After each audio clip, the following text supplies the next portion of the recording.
اعوذ باللہ من الشیطان الرجیم بسم اللہ الرحمن الرحیم ان اللہ لا يستحی ان یضرب مثلا ما بعوضة فما فوقها فأما الذين آمنوا فيعلمون أنه الحق من ربهم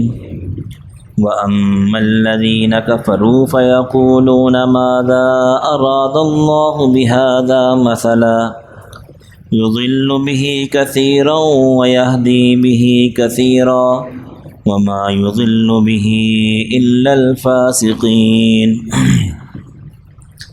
ان اللہ بے شک اللہ تعالی لا یستحیی نہیں شرماتے ان یضرب مثلا ما مثال بیان کرنے سے بعوضۃ فما فوقها کہ وہ مچھر کی ہو فما فوقها یا حقارت میں مچھر سے بھی بڑھ کر کسی چیز کی ہو فاما الذین آمنوا جو ایمان والے ہیں وہ جانتے ہیں فیعلمون وہ جانتے ہیں انہ الحق من ربہم کہ یہ حق ہے ان کے رب کی طرف سے واما الذین کفروا اور جو لوگ کافر ہیں فیقولون بس وہ کہتے ہیں ماذا اراد اللہ بہذا مثلا کہ اللہ تعالیٰ کی کیا مراد ہے اس مثال سے یضل بہ کثیرا ویہدی بہ کثیرا اللہ تعالیٰ بہت سے لوگوں کو گمراہ کر دیتے ہیں ایسی مثال دے کر ویہدی بہ کثیرا اور بہت سوں کو اللہ تعالیٰ ہدایت دیتے ہیں اس کے ذریعے وما یضل بہ الا الفاسقین اور نہیں گمراہ کرتے اللہ تعالیٰ اس کے ذریعے مگر فاسقوں کو۔ سورہ بقرہ کی آیت نمبر 26 ہے جس کا ماقبل سے ربط یہ ہے کہ اس رکوع کے اندر توحید، رسالت اور قیامت کا ذکر ہے، یہی بنیادی قید ہے، اور بندوں کو خطاب کر کے یا ایھا الناس کہہ کر خطاب کر کے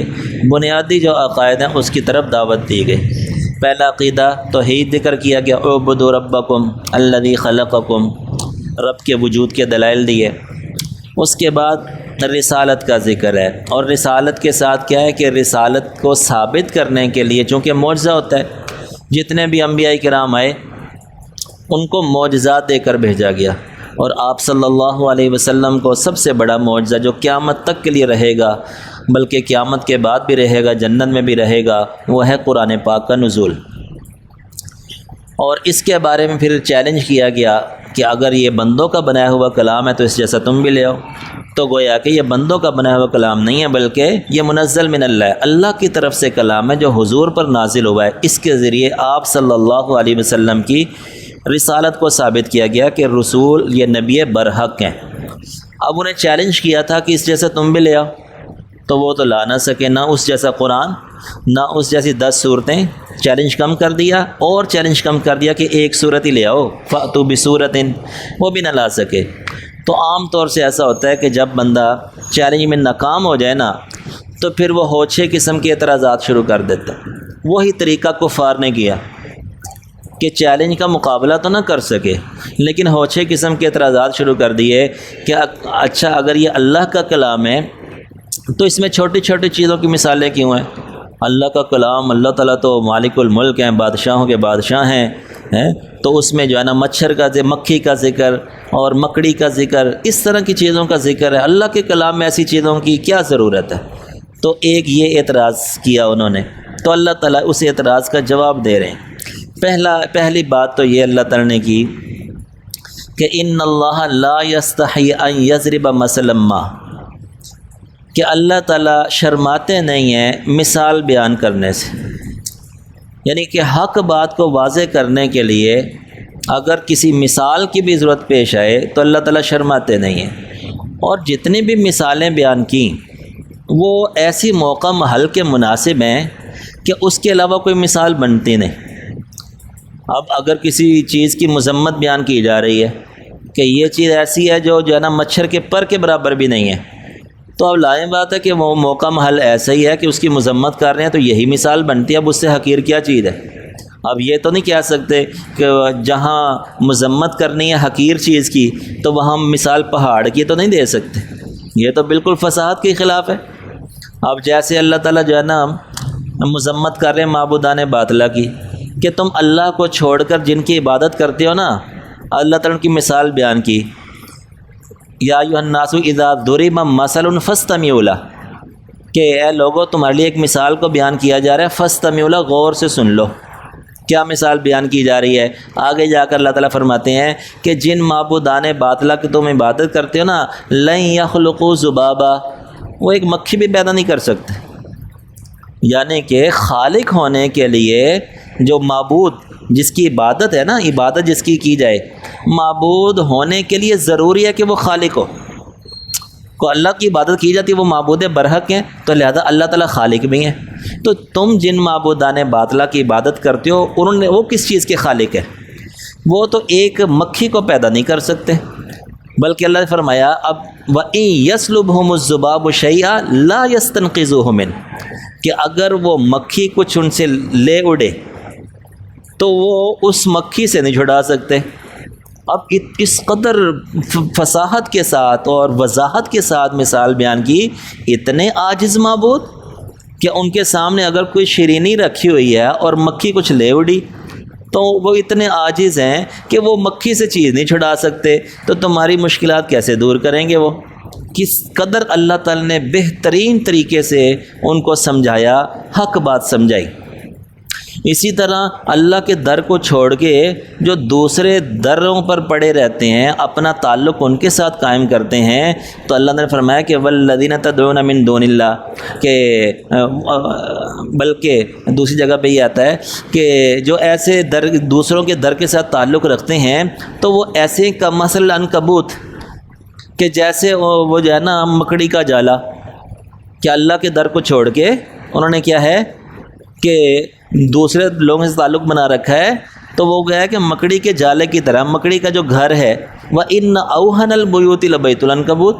اور مکڑی کا گھر کتنا کمزور ہوتا ہے، تو تم نے جہاں تعلق قائم کیا ہوا ہے نا وہ بڑا کمزور تعلق ہے، قیامت کے دن سب منکر ہو جائیں گے، وہ کہیں گے ہم تو ان کو جانتے بھی نہیں ہیں، تو ایسا کمزور سہارا، اب اس سے بڑھ کر اور کیا مثال دی جا سکتی؟ تو جتنے بھی مثالیں اللہ تعالی نے بیان فرمائی ہیں بڑی موقع محل پر ہے، بندوں کو سمجھانے کے لیے کافی اور شافی ہیں۔ تو لہذا اگر کوئی بھی بندہ سلیم الفطرت ہوگا تو وہ کہے گا کہ یہ بڑی پیاری مثالیں ہیں حق بات کو سمجھانے کے لیے۔ اسی لیے اللہ تعالیٰ آگے فرما رہے ہیں جو ایمان والے ہیں نا، جب وہ مثالوں کو سنتے ہیں تو ان کا ایمان اور بڑھ جاتا ہے کہ کس قدر پیاری مثال دے کر سمجھایا۔ تو مثال دینے سے اللہ تعالیٰ نہیں شرماتے، جو بھی مثال ہوتی ہے اللہ تعالیٰ دے دیتے ہیں، اب وہ چاہے مچھر کی ہو یا حقارت کے اندر مچھر سے بھی بڑھ کر ہو، تو اللہ تعالیٰ وہ مثال دے کے بندوں کو سمجھا دیتے ہیں۔ ان اللہ لا یستحی، تو اللہ تعالیٰ شرماتے نہیں ہیں، ان یضرب مثلا ما، مثال بیان کرنے سے، بعوضۃ فما فوقها، وہ مچھر کی ہو یا حقارت کے اندر مچھر سے بھی بڑھ کر ہو۔ وہ ہے کہ یہاں سے ایک مسئلہ بھی مستنبط ہوا کہ حق بات پوچھنے سے شرمانا نہیں چاہیے، کہ جو مسئلہ ایسا ہے کہ جناب اس سے بعد کا شرما رہے ہوتے ہیں،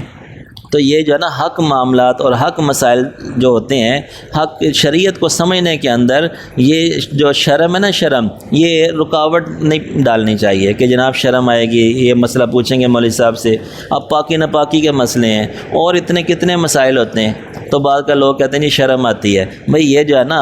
شریعت کو سمجھنے میں شرم کا کوئی تعلق نہیں ہے،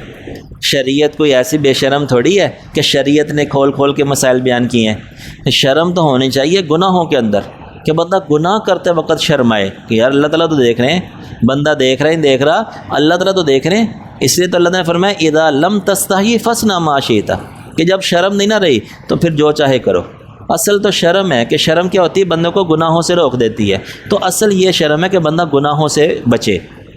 تو حق بات سمجھنے میں، شریعت سمجھنے میں شرم کو رکاوٹ نہیں بنانا چاہیے۔